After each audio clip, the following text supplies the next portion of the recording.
Hi everybody, this is Ian Lamont from Easy Genie Charts and Forms. Today I'm going to show you a neat trick with FamilySearch. This is a website that lets you search genealogy records for free.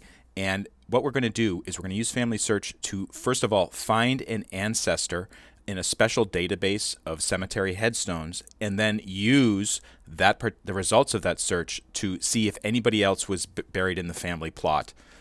And this is how it works. Go to familysearch.org.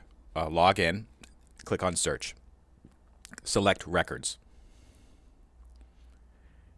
So what we're doing is we're actually searching the Find a Grave index, which is on FamilySearch, for a certain ancestor. His name was John Wallace.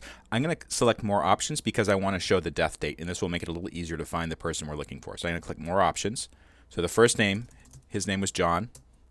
Last name was Wallace. I'm going to add death. So for FamilySearch, you can be very narrow, but I found that actually going a little bit wide. So use New York. That's for the whole state rather than the town or the county will get you better results. And I know this person died between 1885 and 1892. Okay. So John Wallace, got that information. Let's click search and see if we can find them. So the first thing you're going to note is you'll get like thousands and thousands of results. That's too many. We just want to search something called the Find a Grave index. So you can see right here, there's all these other types of, like New York City municipal deaths. We're going to click on collection title, search, start typing Find a Grave, and it turns right up. And you can see there's 32 results. So my John Wallace died in Niagara County, New York, in the late 1880s or early 1890s. We know that from census records. So let's see if we can find him. And actually, here he is right here. So it's on the Find a Grave index. Has the basic information that's correct, the burial. So let's actually take a look at the Find a Grave result. So view the image. So what we want to do here, so we found John Wallace. Now, the first thing I recommend doing is just checking the headstone and making sure it's the right person. And this is because it also shows his wife.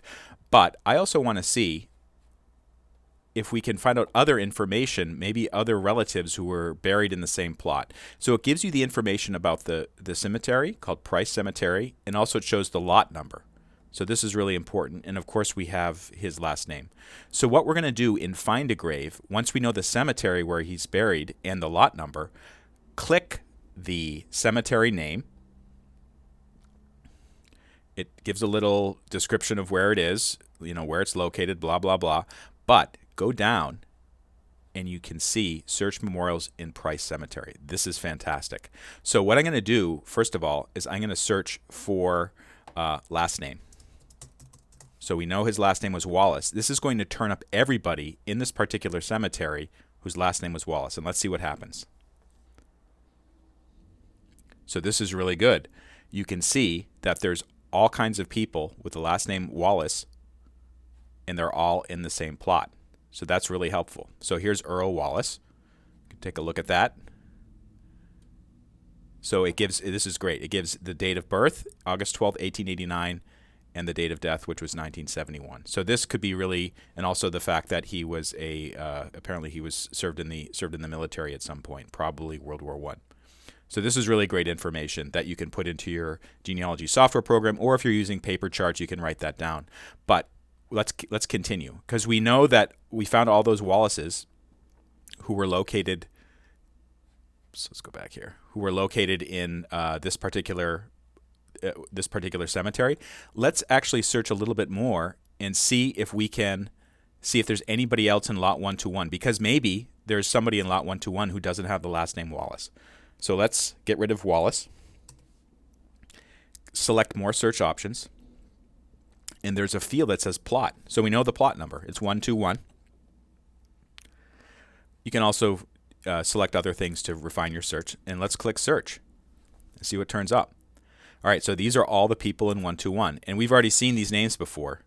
And actually, it looks like there's no other names for that particular plot.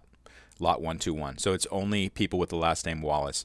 And maybe what I might do after that is go back here and see if First of all, you could look in the adjacent lots, like lot 120 or lot 122.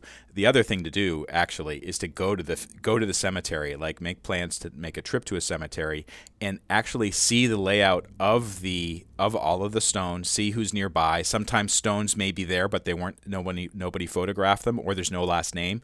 So you can find out more information by actually going there, boots on the ground, and seeing what's there. I've done that before in the past, and actually really sometimes it opens up new lines of insights into the way people were related or memorialized, and it's a very, very helpful thing to do. And also, Find a Grave. This is a great website. The search interface by itself is not that good to start with. That's why I start on FamilySearch.org, and then I go to Find a Grave later on to find the information that I need.